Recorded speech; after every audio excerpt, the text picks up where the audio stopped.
Hello and welcome to Santos on Sports alongside Chris Santos. I am Paul Santos. Oh, well, today is opening day. They used to say spring hope. No, hope springs eternal. That's what I was trying to say. Hope springs eternal. Well, I don't know about that, but we'll talk about that in a moment. As you can see, Chris already has his Baltimore Orioles outfit on after they've put together some good seasons. But anyway, let's thank our sponsors, Scotty's Pub, 202 Pleasant Street, Fall River, Citywide Glass, 3 locations in Dartmouth, Fall River, and Taunton. Lakeville Athletic Club, 325 Bedford Street in Lakeville, and John Seed, attorney at law, 156 8th Street here in New Bedford. So you're all fired up here for the Orioles on opening day? Listen, nothing better than 3 o'clock. I get out of school, I drive home, 3:05, put on the Major League Baseball channel. First game on, Orioles and Angels to open up Major League Baseball today. Day one, I'm pumped up from Camden Yards. They're already up 8-1, like in the 6th or 7th. So good start for the Orioles. Let's hopefully they just close it out and move on to game number 2. But yeah, opening day, pumped up. Everyone's playing at 4, a couple games at 4, 5, 6. Of course, the Red Sox don't come on until 10 o'clock at night, where they're out in Seattle on the road. And so that's about today's topic. It's what do we know about this Red Sox team? Can the Sox make the playoffs? It's right there. Santos on Sports. Call 774-218-3393.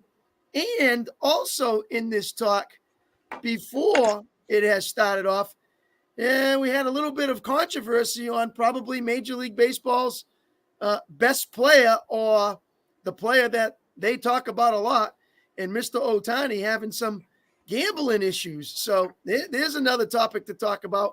That's the 2 we got today. Give us a buzz and let us know what you think about this year's Red Sox team. Can they do any worse than last year? Will they improve? What do you think out there? Well, the experts, so-called experts, Yep. are saying that the Red Sox will probably finish in last place again. I mean, you got a tough division, obviously, with Baltimore, Tampa Bay, no joke. Even the Yankees are probably a little bit better than Red Sox on paper right now, although, as you pointed out before, they do have some pitching problems. And, of course, the Baltimore Orioles have built a very good team, really winning the American League East, really running away with it last year. But the Red Sox, right? Somebody's typing in, is that a serious question? Well, we're just throwing it out there because I remember 2013, nobody gave them any kind of chance. And they got hot at the end. And, with all those wild cards, right? You can be just like a little over 500 and you can still sneak into the playoffs. So it's not like you have to, win 95 games to make the playoffs anymore. So I do think it's a serious question. So give us a shout, 774-218-3393. Boy, I'm just looking at a couple of these comments here, Chris. We got some cranky people out there this afternoon. It must be the rain. Wow, it may a lot of indoor people. They haven't smelled the fresh air lately and watching a lot of baseball going on today. But, hey, listen, it's something around here where the Red Sox build themselves a tremendous organization. They found the way to solve the curse of the Bambino. They found the way to win some World Series. And all of a sudden now, things are going in the opposite direction, losing players like Betts and some great ball players that they've had in the past, and what those guys are doing now on other teams. And as we take a look at this Red Sox team, what can they show us this year? Absolutely have a proven third base all-star in Rafael Devers, who is your leader of this team. So they got to surround him. They got Story from Colorado, who has pretty much been basically nothing for the Red Sox. And so they're hoping that this is his year to pop out and shine and work with Devers and be a 2-3 punch that can really lead this team to definitely not in last place. So they got some questions. Casas had a great year last year. He'll be batting 4th. Yoshida, they got from the Japan League. So they're going to drop him down to 5th. So they got some questions with there. And then after that, it's all new guys with O'Neill, Valdez, Abreu, and Wong, going down 6, 7, 8, and 9. So it's Pawtucket people, Paul. It's guys from the farm system. It's a young group, and Duran leading the way up at top at leadoff. So you think about what this roster brings to the table, and you say, can they get the job done? Obviously, it's day one, and we'll see how they make out. On the opposite end, let's talk pitching. It's Bello, Pavetta at 2, Crawford at 3, Whitlock at 4, and Tanner Houck at 5. That's the starting 5. Now, these are all farm system guys. These are the guys that they've said, hey, we're going to bring up. They have done it the last couple of years. Now is it their turn to shine? And if someone can get hot and get themselves going, they went in this direction with their farm system, and they say, this is the team that's going to lead us in the future. So this is step one this year with these guys. Let's see how they make out. All right, we're going to go to the phones, but before we do, I can see Jeff Machado is a big Yankee fan. Is he saying, is this a serious question? Why don't you just stop the show and put on the Yes Network and watch Soto and Judge? And then he rubs it in and talks about how Verdugo had a nice hit already for the New York Yankees. So he's really rubbing that one in. And Andrew Dillon says, who gives a crap about the Red Sox? He's so aggravated that the Red Sox have been in last place. But I know a guy who is very knowledgeable on all these subjects. Okay. Let's go to Butch from Acushnet. Hey, Butch. Hey, Butch. What's going on, gentlemen? How are you today? How are you? I'm doing very well. Opening day at Major League Baseball. So what do you think about all this? What's the American League East going to look like? Well, I mean, the Red Sox, their biggest weakness last year was their starting rotation, and they head into 2024 with an even thinner group than they had last season. Chris Sale's gone. Paxton's gone. I mean, we got guys, Bello, he's our ace with a 4.24 ERA last year. We got Nick Pavetta, who was genocide to the bullpen last year. He's our next guy in line. Mm-hmm. He's got an over 4 ERA. Cutter Crawford, who I like coming out of the bullpen, but I don't like him starting. He's another guy with an over 4 ERA. Garrett Whitlock, another guy I like. Don't like him starting. He's got over a 5 ERA. And Tanner Houck bringing up the rear with another over 5 ERA. And those are our 5 starters with a weak defense. We got, Cassis at first. He's probably the worst first baseman in Major League Baseball defensively. Devers at third, Story. Devers not strong on defense. They really did nothing to bolster their team. I don't even know who their bottom 3 guys are. Who are those guys? Chris said they're from the farm system. It's really kind of a shame for the Red Sox, a big market team, and this is what they're going to come up with. It kind of reminds me of my high school days. When the Patriots weren't very good, the Red Sox weren't very good, and the Bruins weren't very good. It's kind of depressing with the Red Sox right now. They have no chance. And I say it here first. We'll have to check this out at the end of the season. They are not making the playoffs. Well, but I agree with all your statistics, and you're right on top of it. But this is what the organization thinks, that you got to give these guys a little bit more seasoning, because these are young guys with Bello, Crawford, Whitlock, and Houck. They've put a lot of money. They put a lot of farm system into them. They think now it's their time to make that next step. Even last year, I get moving them in and out, bullpen, starting lineup. They're thinking that these 5 now, they've got the seasoning, they've got the innings behind them, they got the workload, they can do the job for us. So that's what the upper echelon is thinking in Boston, that these 4 young guys, and then you add Pavetta, but those 4 guys are our future. We've invested in them. This is what's going to take us to the next level. And again, I agree with what your statistics, but again, they're young and they're only coming in a year or 2 in. So they're thinking now by the 3rd or 4th, this is their time to shine. This is their time to take over. So I think this is a big year for those 4 who have been kind of together in that farm system for a while. And hopefully they can step up their game if the Red Sox have any chance to make a run. You're right with the bottom guys. O'Neill's from St. Louis. He's a solid bat. I don't know much about him on the defensive side, but he's a solid bat. But the key for him was he doesn't stay healthy enough. He has to stay a full year of being healthy if O'Neill is going to be a proven hitter, which he can be, because we've seen signs of flashes from him. The last three, I'm not sure on Valdez and Abreu. Don't know much about them. They got Grissom on the bench.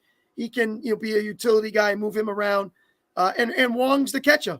And they got the other guy backing him up. So I'm sure they'll be interchangeable with those two. But it's a young crew. McGuire. It's a young crew that really needs to step up in the pitching department first. Because if the other guys can stay healthy, they'll be able to hit. Duran will get on. Devils will get his shot. If Story stays healthy, he'll get his bats. And same thing with Casas and Yoshida. So to me, it's all about the pitching. It's a young crew. Yeah. Let's see if they can get something going. Yeah, pitching and defense. And I think, when you have pitching but your defense is weak, I think you can overcome that. Sure. But when you give teams 4 and 5 outs like they did last year constantly, it was hard to watch. So I think, you may be right. I do think the young guys have some strong arms and they have potential and they're major league ball players. Yep. I just don't think that they're, worthy of bringing their ERAs down by an entire point, you know what I mean? Or even half a point over a long season with, it's just, it's unknown. It's an experiment, right? Someone's saying, that they got a little bit of time in the major leagues now, and it's time for them to blossom or to stop pulling their weight. But it's still an experiment. We saw no evidence of that last year. Right, but that's what they're relying on, because there was free agents out there that they could have get like a Jordan Montgomery or a couple of other pitchers, and they didn't do it. And they waited, and Montgomery just got signed like a day ago. So, if they're not going to do it, they're just going to rely on the farm system to step up and say, we got these guys where we want it. And if worse comes to worse, Butch, we'll do what Paul Coelho said to do. Let's go back to Baltimore, and you were part of that trip. So maybe we can take another trip down there with me, you, and Paul, and go watch the Orioles and the Red Sox. Hey, Butch, I got to ask you a question, right? I was coming into this Red Sox season a little on the depressed side, but then when you reeled off the starting pitching staff and all those ERAs, I started to become nauseous. This one's got a 4 and this one's got a 5, and it's pretty rough. Obviously it starts with pitching, but I want to ask you a little bit about the offense. I thought last year Trevor Story, since he's been with the Red Sox, has kind of been a disappointment. He's had a hot spring. He's healthy now and all that. But, even Devers, they rolled out money to Devers like he was the next Aaron Judge or something like that. And, was it $313 million over 10 years? And I'm not sure that he was that great last year either, not for that kind of money. You know what I mean? So what about that? Like, even the guys that you expect to really carry you offensively near the top of the lineup, even they have some question marks. I'm not sure if Devers is I guess he's our leader, but I mean, I think he needs to mature a little bit. I'm not sure if he stays in shape quite as, I don't think he's, and I don't know the guy, but he doesn't come off to me as the ultimate professional with taking care of his body and doing the right things and working hard on defense. But in his defense, too, the Red Sox have no one to protect them. There's no one to hit behind them. Who's going to hit behind him this year? Story? Yeah, Story, and then Casas at 4. Yeah, another experiment with Story. I know he's had some good years in Colorado, but he's been hurt, and he's never had the same success that he had back in Colorado. So it's another experiment to say, okay, he's healthy. Let's see what he can do. He's a streak. So, in his defense, when we had Bogarts and we had some of these Mookie Betts and Devers, and, it was tough to get through that lineup at one time. And it's tough to protect that left-hander, that big bat, when you're not going to give him much to hit. They're not, they're going to they're probably going to pitch around him. And he's a free swinger, so he'll get frustrated, strikes out a lot. We'll see. I just, I agree with you. I don't think that Devers is like the top echelon player. I know he's getting paid as one, but that's just my opinion. I don't know the guy, but he just seems to me where he loves to play the game. I think he has a lot of natural ability, but I'm not sure if he's a hard worker or not. Butch, what's your thought on the Ohtani situation? With what you've read and what you've heard, is this something where I know he came out the other day and said, the guy's a liar. I have nothing to do with this, but I find it hard to believe at times that someone can get into your bank account and take money from you and you know nothing about it. And you don't know nothing about betting on baseball and all that kind of stuff. So just trying to get an opinion on what your thoughts are on that. I think when you have the amount of money that Ohtani has, it's a little bit easier for folks to steal from you because you don't miss every cent like maybe we do, right? Yeah. But I'm not sure, like if they're his best friend, he may have had that information, Chris, like bank accounts, and he may have managed. He may have been given permission. I don't know. I do think it needs to be looked at for sure, right? Big time. I think there should be a thorough investigation. If Ohtani was gambling, I mean, I think they need to keep baseball clean, and they need to find out and get to the bottom of it. It's going to be, he should be subject to an investigation. If they have any, he's playing through it. It's not like he's suspended pending the outcome of an investigation. He's got 3 hits today, by the way. Listen. I saw that game. His first at bat, a standing ovation. Every single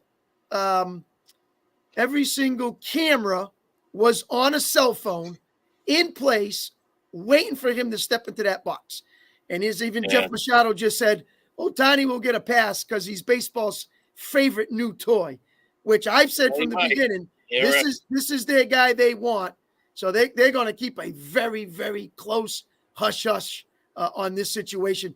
I'd be really surprised if they put an internal investigation on this one and something goes against Ohtani. Hey, Butch. Well, I think his interpreter is subject to some criminal prosecution. So, who knows what comes out of that, Chris? But you're right.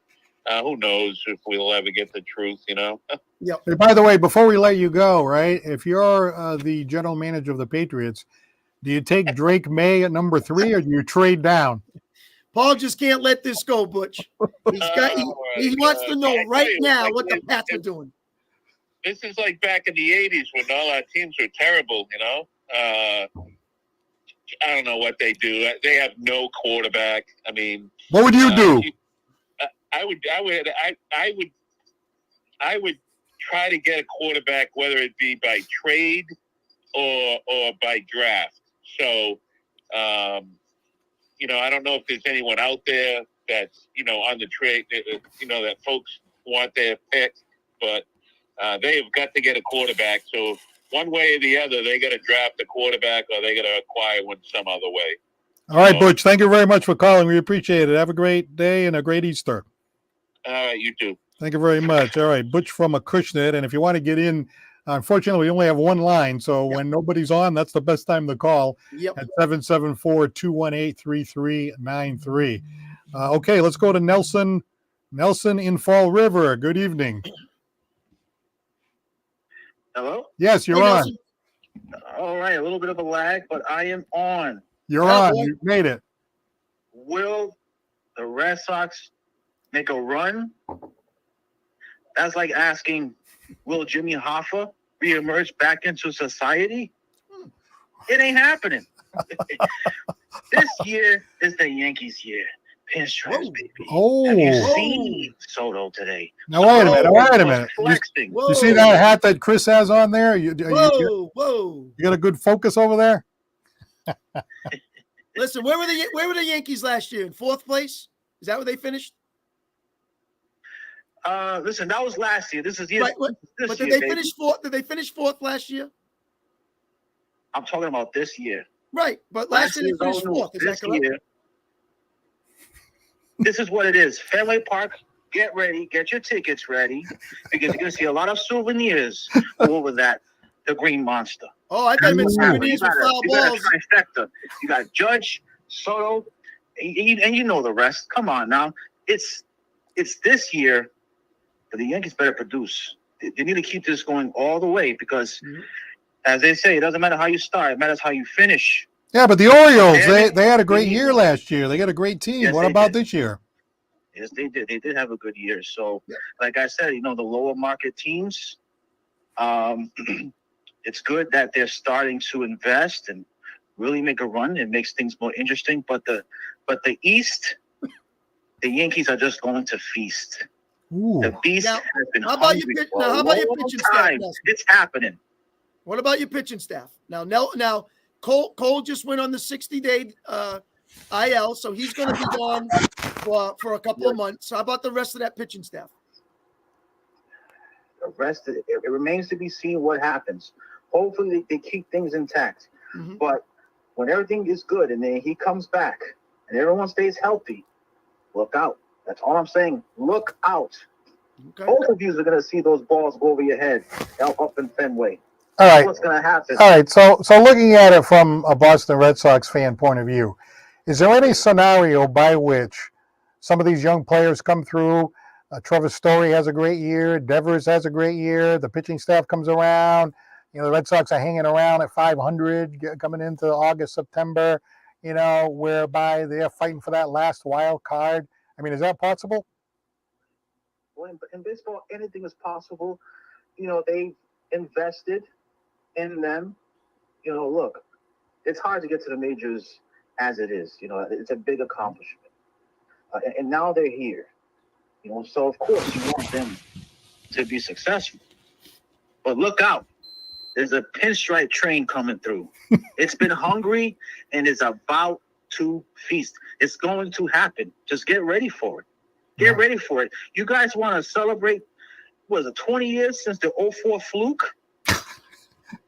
Wait a minute. What do you mean fluke? They won 4 times. Something new. I'm sorry. I'm getting ahead of myself here. The Red Sox won 3 more times after that.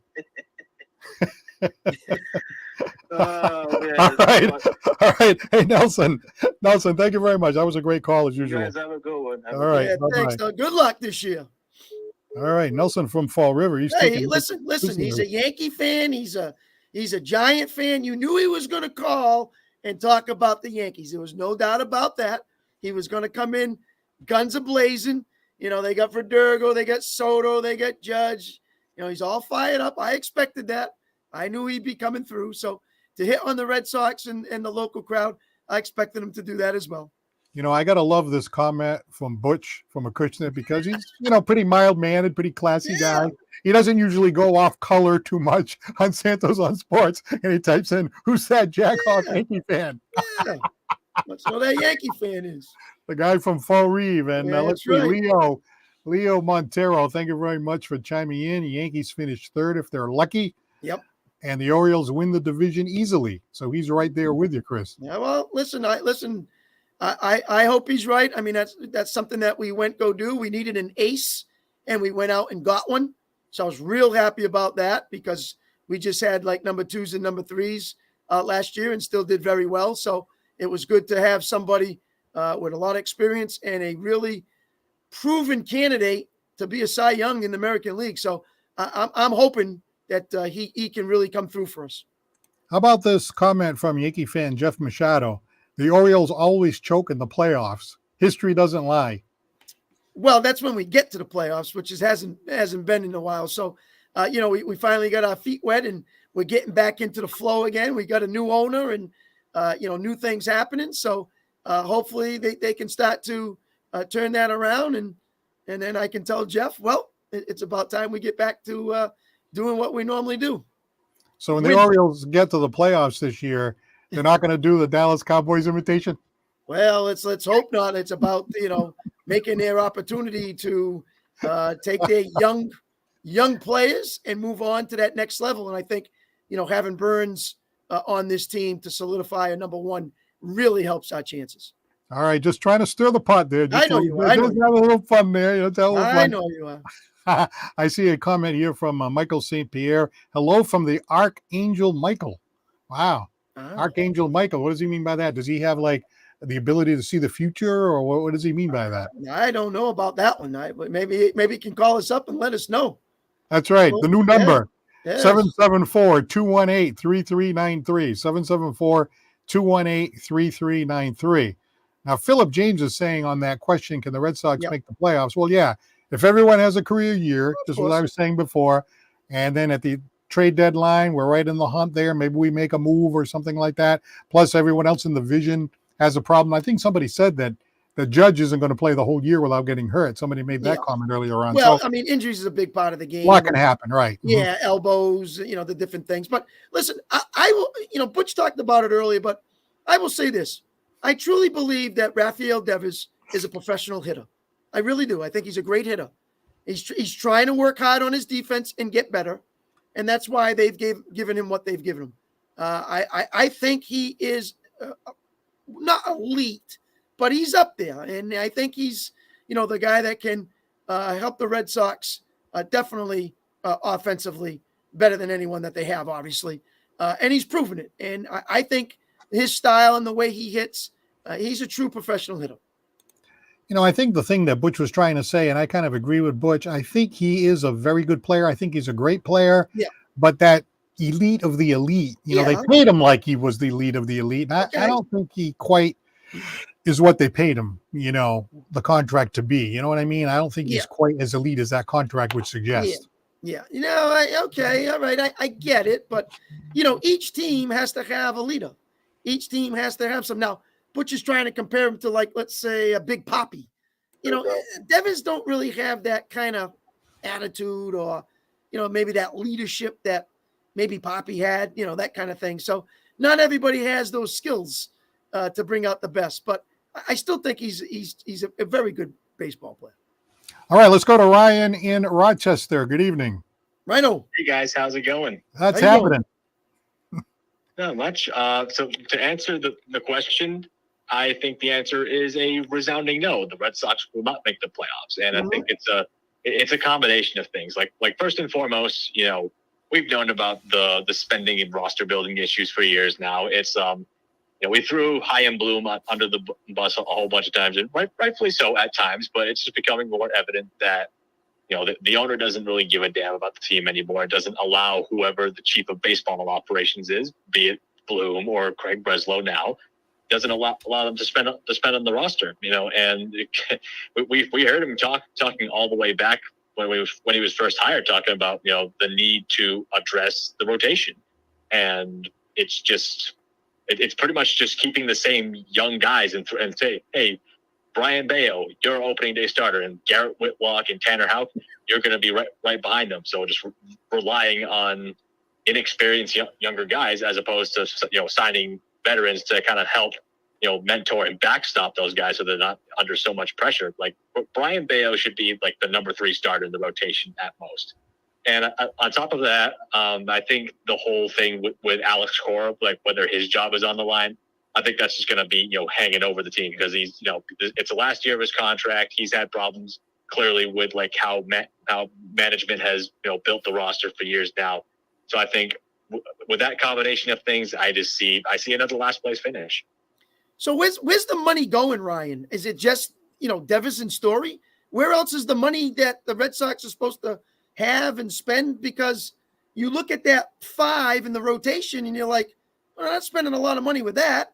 And then you look at the rest of the lineup and it's like, well, what's spending money there too? So I don't understand. Are they hiding it and waiting for another year? I don't get it. So that's what I'm trying to figure out about the money situation. I don't get that either. And, the money is going to, like you said, Devers and Story. And I say this half jokingly, the money is going to every other team that John Henry has in his portfolio. And it's just, I say that half jokingly, but it's just so sad.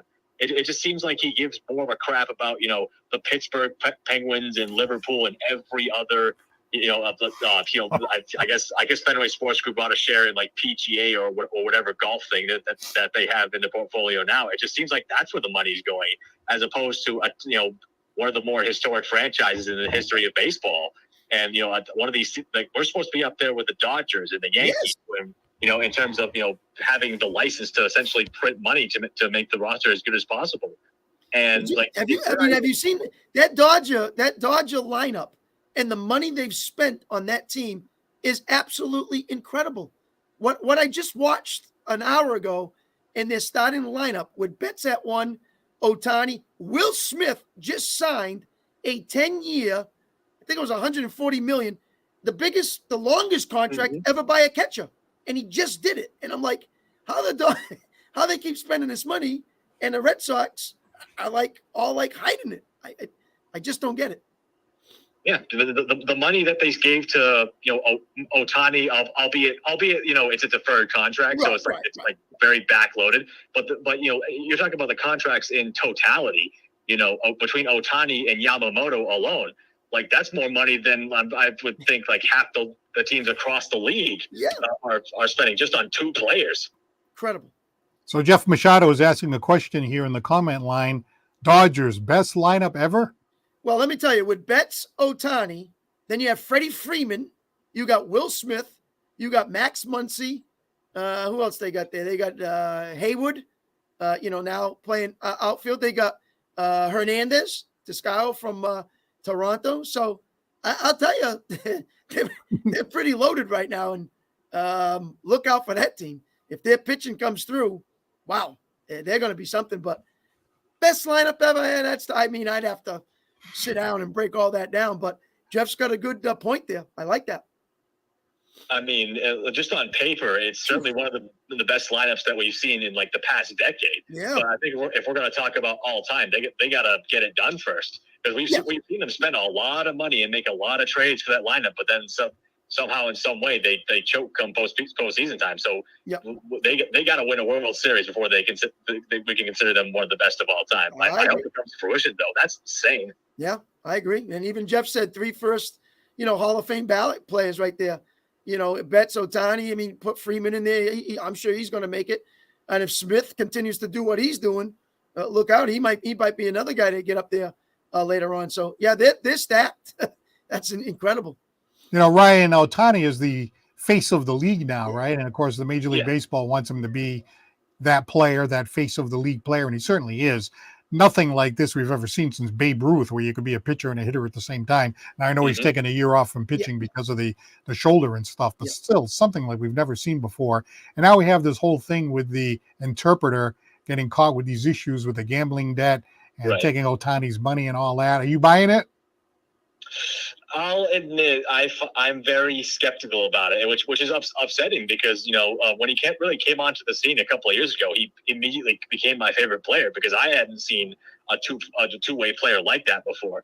But I just find it hard to believe that $4.5 million comes out of your account with like what type of crappy bank are you using? I almost cursed there. Sorry. What crappy bank doesn't at least flag him for that kind of transaction coming out? I just find that hard to believe, and I hope that the truth is that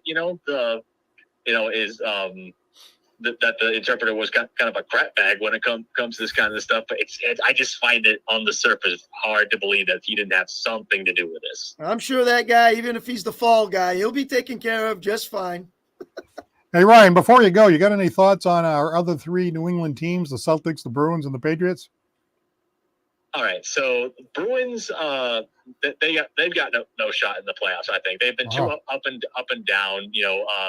Swayman looked like the guy for a little bit, but he kind of fell off. Same thing with Olmark. That goaltending group is up and down. Celtics, it's the same thing that I've been saying for months now. It's just. You can't be blowing 20 plus leads to undermanned teams and expect that not to become an issue in the playoffs. Like you blew a 30-point lead to the Hawks without Trae Young. Come on. You sooner or later you gotta fix this issue. I don't think it can be fixed because I think it just might be like a DNA issue with this team at some point. Because so if we face Miami again in the conference finals, we're screwed. Because if we keep blowing a lead like that, Jimmy Butler's going to kill us again. And it's as for the Patriots, I've been keeping track of the pro days for these top quarterbacks aside from Caleb Williams because he's a shoo-in to go number 1 at this point. I gotta say when it comes to Drake May, watching his pro day today, I was a bit disappointed in his workout in totality because at the very beginning it felt like he was still in war about both. Like the footwork was slow and sloppy. His release was really slow. Oh my God. I'll give him this that like once the tempo kind of picked up, they went like play action bootlegs and some of the deeper stuff. His arm looked a lot more lively. The footwork looked a lot more lively. The arm was perfectly on display. He's got a rocket attached to his right shoulder. But if I right now, in totality, and like kind of doing like deeper dives on the two, I would prefer Jake Daniels over the two of those because I just think he's more mechanically sound, and on top of that, like the playmaking with the legs is like through the roof. But like I said before, like either way, I don't want either of these kids starting day one because the roster is bare. We signed Micah Manu, which is nice, but we still don't have a left tackle at the moment. Don't have a number one receiver, so I just don't want the kids' confidence getting killed year one, whoever we take. So do you trade down? That's a tough one. If I'm if it only for like a 3 first-round pick haul, like if Minnesota wants to give me both of the first-round picks they have this year because they acquired another first-round pick from Houston this year. If they want to include those 2 picks plus another 1 or 2 for years after that, I would seriously consider it. I would consider that, and hopefully a player would be included in there too. Like I don't expect them to include Justin Jefferson in that deal, but that like if they included Justin Jefferson in the deal, then I'm taking it and running. No. But I'd say 3 first-round picks has to be the minimum if I'm thinking about trading down there. All right, so you're going to stay up till 1:00 in the morning to watch this game, or what? I'll give it a few innings, and if it's close, then I'll consider staying up till 1 a.m. But if it gets out of hand, I'm just going to bed. Ryan, let me ask you this question before you go. I've been hearing this entire last week, and I don't see it, and I don't get it. JJ McCarthy, I'm flabbergasted that thinking that Pat could probably take him at number 3. I'm not seeing it. I don't get it. I understand Harbaugh's hyped him up and this, that, and the other thing. He's the greatest quarterback and the best thing I've ever seen in a workout. I mean, I've never seen anything like it. But that being said, if that's the way that Jim Harbaugh thinks, then why doesn't Jim Harbaugh go get J.J. McCarthy and trade Hebert if he thinks he's that great as he says that he is? So, I mean, what's your thoughts with this going on right now? Because the last week, the hype on this guy has been unbelievable. Listen, if either the Commanders take him at 2 or the Patriots take him at 3, mark my words, it'll be Mitch Trubisky 2.0. That would be a horrible move on any team in the top 3 taking one of these guys. Because here's the thing, like you could say like he was decent in college. Like I'll give it that. But after the combine and the pro day, I'm not going to let them skyrocket him from a guy who to me is like a really, really late first round pick to maybe like a second round pick at the lowest. I'm not letting him shoot it up into the top 3 because the thing is, like, first of all, in that offense he's not throwing all that much, which is like I don't hold that against him entirely, but but the few times that he has let it rip, I watched him throw 3 interceptions against freaking Bowling Green or whoever it is. So, if you could sell me on the idea of like, you trade down, you get a tackle and a receiver in the first round, then maybe you could draft JJ McCarthy in the second round and let him sit. That you could sell me on. But to pick him in the top 3, no, absolutely not. Mitch Trubisky 2.0 is what would happen there. All right, Ryan. Well, thank you very much for calling as usual. No problem. Thanks for having me on again, guys. All right, take care, Ryan. I got to tell you, you look back over the past, 20 years, right? Who are the 2 best quarterbacks in the NFL over the last 20 years? Arguably, Tom Brady, number 1, and Patrick Mahomes, number 2. And Tom Brady was, what was his number, 199? And Patrick Mahomes in the draft. 5th round? And, yeah, 5th round. And then Patrick Mahomes was the first round, but he was number 10. Yeah. So I just don't understand how these guys can study it and study it and study it and be experts. And I've seen it before and I've studied it. And they're wrong, like probably 80% of the time they're wrong. Well, how can that be? Yeah, I mean, this one here, I mean, I'm nothing against McCarthy, but even Ryan was saying that, Michigan barely throws. He threw some plays. Yeah, they got that pro style with Harbaugh. I mean, I get all that, but unless someone's thinking that this is a 20-year, 25-year ago kind of deja vu, and they're going to think they're going to get another Tom Brady out of this, I just don't see it, Paul. I just don't see it. So I don't know what all the hype is about this guy, but man, this last week, he's been the talk of the week. I can tell you that. So I don't know. I'd be shocked. Well, even Drake May, I mean, he had like kind of a better year a couple of years ago than he did this last year. And they said, well, he lost a lot of weapons, but then it's like the competition that he played wasn't quite as difficult as some of the other teams, out there. But my point is that whether it's Daniels or whether it's Williams or whether it's Drake May or McCarthy or you name them, right? If you go back over the last 10, 15 years, there are great quarterbacks that, came way after the top 2 or 3, with the exception of maybe Peyton Manning or something like that. But you look at most of the quarterbacks in the league, Josh Allen, Patrick Mahomes, Joe Burrow was a top pick. Okay, that was another exception. But, there's a lot of really good top quarterbacks, Patrick Mahomes coming to mind immediately, that didn't go until, 10 picks later. I mean, it was the first round and everything. Yeah. And then every once in a while, you get a guy like Brock Purdy. Now, Brock Purdy was on a great team. So you have to look at that and say, well, how much of it is that he's on a great team? Of course, Tom Brady is the most egregious example of somebody so deep in the draft that turned out to arguably be the greatest of all time. But, I just am dumbfounded that, people, the scouts, the experts can study this stuff and study it ad nauseum. And then in the end, 9 times out of 10, the people that were 1, 2, and 3 fall flat on their face. I don't understand. Yeah, I told you, Paul, before this show started, we were talking, and I told you if it was me, I agree with Brandon Bouchard here. Yes. I would trade down if I'm the Patriots, because it's not one need, it's many needs, like he says. I agree with that. I've been saying that now, because you just can't get, even if he's the best quarterback, and he may not be the best in the league, but he's the best quarterback, and you can't protect him, or you got no one to throw to.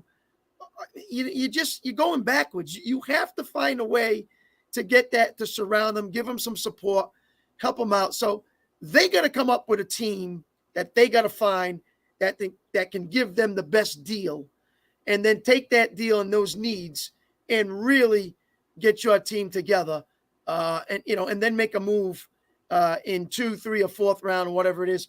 And find another guy that you really need, whether it's McCarthy who's down there by that time, or Nix or Penix or whatever. There's got to be something different.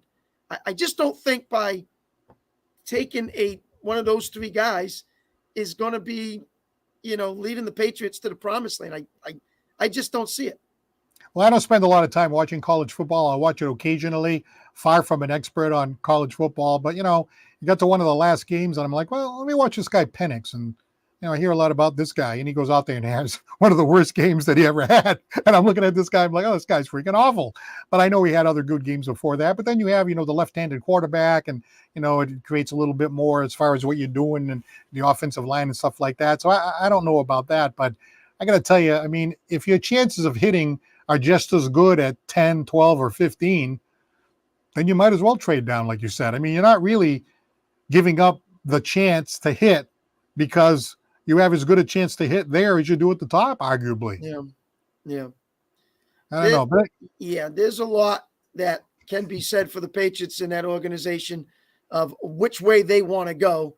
We'll find out soon, obviously in a couple of weeks, but there's a lot of people say, hey, go get Daniels. There's a lot of people who say, go get May. There's a lot of people who say trade down. So, it's a questions of where they can build the best for themselves and figure out, can everybody work together and build themselves another team and get back to where they used to be. So it's a process, and it's a long process. And, they had that successful run, and things are dropping down, and they're trying to resurface it and build it back up. So it takes more than one player. And of course, we have to see who's there, because, Of course, we don't know if Daniels will drop down to 3. And does that mean they would change their opinion if it's Daniels versus May? So that all has to be determined. So we got some time to talk about that. As far as today being opening day, what do you think about the Red Sox? Still got a chance to get in here at 774-218-3393. The Red Sox going to put out their competitive product. You look at the last couple of years, right? They got to the trade deadline, and in the wild card, they're only a couple of games out. And then after they didn't do anything, then they kind of nosedived after that. So, the way the wild card system is set up, you don't have to be that great. You can be around 500, a couple games over 500, and still be in the hunt to sneak in. And if you do sneak in, look at the Texas Rangers, right? They snuck in the last day. And I remember I happened to visit a friend of mine in Dallas, and they gave us a tour of their stadium, the Texas Rangers Stadium.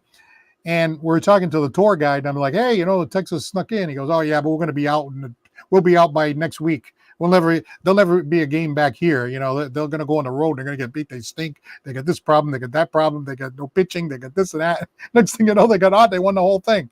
Now, I'm not saying that, I'm not dreaming that the Red Sox would have a chance to be World Series contenders. But, if you're hovering around 500 with the present system that we have in terms of wild cards, I mean, could they be at least in the hunt at the end? I mean, that's all we really ask for, I think, with the young team. And the reason I'm going to say no, Paul, is they are in the best division in baseball, so that hurts them. If they were in the Central or they were in the West, I'd say maybe.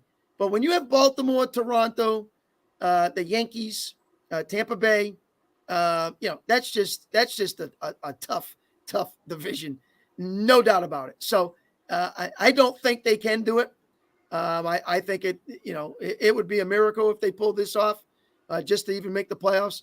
And I don't see some of these other teams taking nosedives and them being that successful above them. It's too bad they weren't in a division like the Patriots were in for 20 years. That would help you a little bit. Well, at times during that time, yes, but there are times that I've seen Red Sox, in third place, and you look at their record, that would be number one in the Central. Or that would be number one in the West. But it just doesn't work that way sometimes, unfortunately for them. But, with how they build a wild card around, that's how you can sneak in and get more teams involved. But I just don't see them making it up there with the teams that are in this division. All right, if you'd like to give us a call, please do at 774-218-3393. You can also make comments on the comment line. We really appreciate that. We got a lot of good comments here tonight. And call on anything if you want to pick up with the baseball thought. The Red Sox, of course, are going to be playing tonight at 10 o'clock in Seattle. Only prayer they have, according to Brandon Bouchard, is if Crawford and Whitlock have a good year. Well, yeah, you're going to have the depth in the pitching staff, no question about that. Yeah, and we talked about that, what they've been trying to do with these youngsters and say, hey, we've brought you up and we've steered you in the right direction. Now it's your turn to take over. So he's saying those two are big. I agree with him. Hulk's another one, and obviously Bello. He's got to improve just as much too. So that's what they got. They got a young product out there in their pitching staff. So let's see what they can do to get better. And to go back and answer Jeff's question, Jeff's talking about, with the Patriots about building around an important position. I get that the quarterback is the important position, but if they went out and got a free agent like a Kirk Cousins, who's a proven veteran, then I could say, yeah, I'm going to build around it. But when I got three unknowns and youngsters coming out of college, I don't know if I can go that route with Williams, May, and Daniels. It's not proven. I know what other free agents, if I got them in, what they proved, and then I can build around that. I get that. So it's very difficult to say, hey, I'm going to get this guy and it's going to work for us, and I'm going to build around him and it's going to help out. I get what Jeff's saying. I know it's the most important position, but I think if they got a free agent quarterback who had the veteranship and was a good player, then they work around it the other way. I get it, but I just don't see it out of these guys in the pack that I'm looking at. And even if these guys, right, even if these guys are super talented, which they may be, right? Yeah. The worst thing you can do is take a guy from college, no matter how talented he is, and then put him on a team that has all these problems and just throw him to the wolves and ruin him, right? Well, I mean, he's going to come out and talk about, what happened last year with Ohio State. And Ohio State, the Texans went out and drafted that quarterback. Okay, so even then when he came out, not a lot of people said he was going to be that proven. I mean, again, these are chances you take. It was never proven that Ohio State ever produced a great quarterback ever. You can go back to draft after draft after draft. Ohio State quarterbacks were never proven quarterbacks. They took a shot on this kid, and it's working out for them for that 1 year. Let's see if he continues to do what he needs to do. So, again, I don't know if one of these guys, you're taking a flip of the coin to say, hey, I think this is the guy that can do it. Maybe it will work for them. Maybe it won't. Isn't it true that in Stroud's case, that team had already kind of built up a little bit around the quarterback before they got him? I've heard people say that. It's possible. I mean, their wide receivers weren't that bad. They got a little running game. They did some different post up the defense a little bit, got a new head coach, new philosophy, a lot of things that went on. And that all works together. So, hey, Stroud made the best of his situation and did a great job with the Texans. There's no doubt about it. But it's a flip of the coin to say, yeah, that's going to work out for you. And I don't know if the Patriots want to do that at 3 at that time. So we'll see. I mean, if that's the way that the route that where they want to go and say, we're going to pick this quarterback. And then now that we got him, okay, now we're going to go find 2 wide receivers or 3 wide receivers or 3 offensive linemen. Okay, I get it. But, I thought they tried that with Mac Jones. And it, I guess it worked for a year. And then it didn't work anymore. So, tough to say, Paul. I just think they have a lot of needs. That's for sure. All right, well, let's take a few minutes and talk about 2 teams that are on their way to the playoffs. Both teams right now, I believe, have the best record in the league, or I think the Bruins may not be the best record at the moment, but right around the best record. Celtics running away with the best record. But I'm watching the Bruins last night, right? And you look at Tampa Bay, you look at Florida, who they're tough, The Bruins end up in a 7-game series with any of these teams. I'm not saying they would definitely get beat, but you're talking about a flip of the coin. And the other thing, too, is, I think Ryan from Rochester mentioned it. Swayman doesn't seem like he's turning into the second coming of Tim Thomas. And again, it has to do with team defense. It has to do with defensemen. It has to do with, how you move people out of the slot. And a lot of times the goalies are hung out to dry. But then I look in the Tampa Bay net and I see that Vasilevsky there. And I'm thinking, oh, man, I'd like to spend 7 games trying to get the puck past that guy. It's tough. You know what I mean? You can take the regular season and basically throw it out, which is what I thought last year, too. We talked about the 1971 Bruins, just throw it out.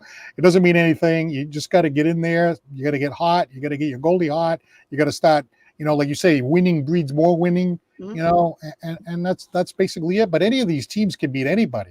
So I don't see the Bruins having an advantage over any of these teams. I just hope they've learned a lot from last year, Paul, and they get more gritty. They get more toughness. They force the turnovers.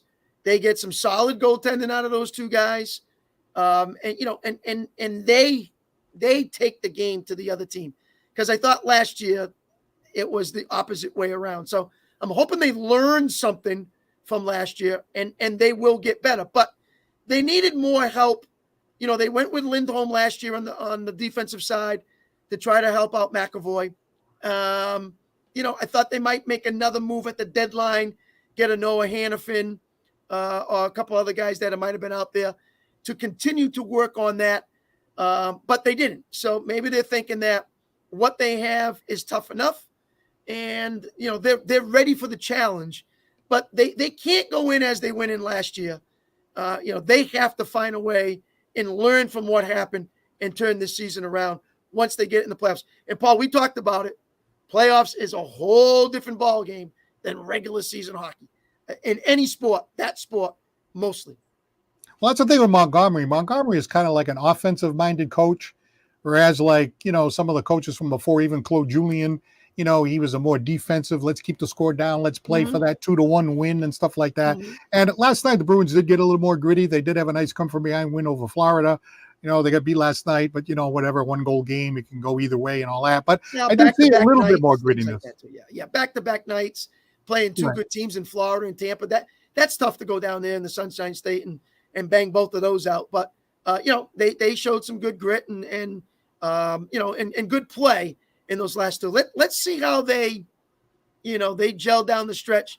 But I'm waiting for that first series to see how they come out and what style they go after. That's what I'm curious to see. What do you think about the alternating goaltenders? I mean, is that something you can sustain throughout the playoffs? Well, they, how they did it last year, this year, I'm probably thinking they're going to go the same way. They're going to have to start, one of them and say, all right, let's give them 2 games and see how it looks. And then make that decision to go to the third. I don't know if they can go game one guy, game two the next guy. That usually doesn't happen in playoff hockey. So I would be shocked if that happened. Well, Jeff Machado was talking about Vasilevsky. He's like Yep. such a dominant goaltender. And Yep. yeah, the Bruins really do need better goaltending, because I got to tell you, we thought Swayman would kind of get hot in the playoffs, and he's kind of young, cocky kind of a guy. Ullmark, he seems to be like, I don't know, he's better during the regular season than he is in the playoffs. He's gone in the playoffs a couple of times now, and he starts giving up softies. You cannot give up soft goals in the playoffs. Right. Entire series are decided Right. on goaltenders giving up softies. You know what I mean? You just can't have it. Yeah, no, you can't. And again, the soft goals happen because usually it's a turnover in your end, which is obviously from the defense, and then screened in front of the net. They're attacking the play, getting more shots on goal. You can't get it out of your own end, all that kind of stuff. And, they find a way to get the puck in. So, yeah, they call them soft goals, but how it goes in is what the difference is to me. So you have to see what each one is. If it's a long shot and he's got it right there and it tips off the glove and goes in, that's a soft goal. You had it right in front of you. There's no one around you, all that kind of stuff. Deflections and tips and screens, that's a whole different ball game. So, but no, I definitely agree. Cannot have any of that if you're the Boston Bruins. Well, I'm not going to go on my Florida Panthers rant, but if you recall last year when they drew the Panthers and the Panthers beat them, everybody thought, oh, this is this big upset and the Bruins gagged and all that. The Florida Panthers last year scared the hell out of me. The year before that, they were the President's Cup the year before the Bruins had the President's Cup. And now I'm looking at Michael Calmaderas, and he's like, y'all ain't beating the Panthers. There's something about the Panthers. I know the Bruins have beat them during the regular season this year, but I don't like that matchup. There's something about that matchup that I just don't like. And Tampa Bay, not too far behind. So there's two teams that I really don't want to see. And even, the Maple Leafs, right?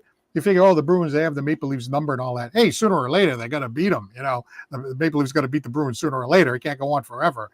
So I don't know. All these series are they're all tough. There's no easy matchups in their division and their conference. I mean, listen, it's the top best 8 in the conference, and then you just go get them. So you're going to have to play them sooner or later. It doesn't matter who it is, whether it's in the first round or the Eastern Conference Championship. So you got to find a way to get the job done and stay healthy and, get points on the board, have good goaltending, all that stuff.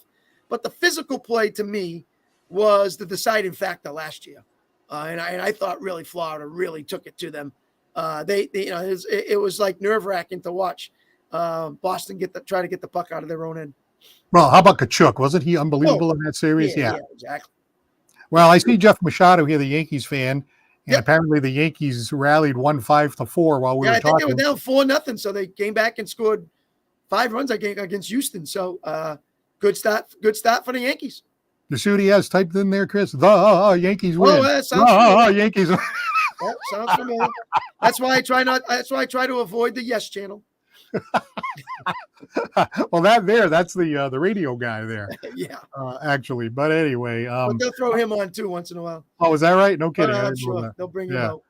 All right. Well, let's take this opportunity to thank our sponsors. Why don't we? John Seed, attorney at law, 156 8th Street in New Bedford, johnseedlaw.com. Lakeville Athletic Club, 325 Bedford Street in Lakeville. Citywide Glass with 3 locations in Dartmouth, Fall River, and Taunton. And Scotty's Pub at 202 Pleasant Street in Fall River. Now, I know you're an educator and school starts mighty early. So what are you going to do? You're going to put the game on at 10 o'clock and maybe, catch a few innings and, see how that goes? Or you're just going to say, let me know what happens tomorrow. Paul Santos, are you Catholic? Are you Catholic? Well, yes, I'm of Portuguese descent. We have okay. So what's tomorrow, Paul? Tomorrow's Good Friday. No school tomorrow, Paul. No. Oh, school. That's right. I forgot about that. Come on, Paul. It's good for and your son's a teacher. I'm assuming you have no plans with the boy. I forgot about that. Yeah. Well, that I think that's. I heard that they're thinking about eliminating Good Friday as a holiday. Now, of course, you guys in the educators department, you can put that in your contract. But I forgot about that. So you're going to be up. You have no excuse. You're going to watch. I can watch the Red Sox tonight if I'd like to watch the Red Sox. Absolutely. So I will see at that time what's going on. And me in the background with the 3 TVs. I'm sure one of them will have that game on and I can watch. Yeah, but if you're watching the Red Sox, you better not sit in the recliner because you might conk out if it's not going that good, you know? That's all right. Hey, listen, Michael Calmadera says you're waiting for the Madeira feast. Sure, yeah, sure. Get a course you little Madeira, a little wine there, you know, Yep. take it from there. Yeah, you'll sing Frank Sinatra and you'll be all set. All right. Well, Chris, thank you very much. That was a great show. Thank you to all of the people that commented. We had a lot of them tonight, a lot of people calling in. Really appreciate it. And we'll talk to you again real soon. For Chris, I am Paul Santos. Have a great night and go Red Sox.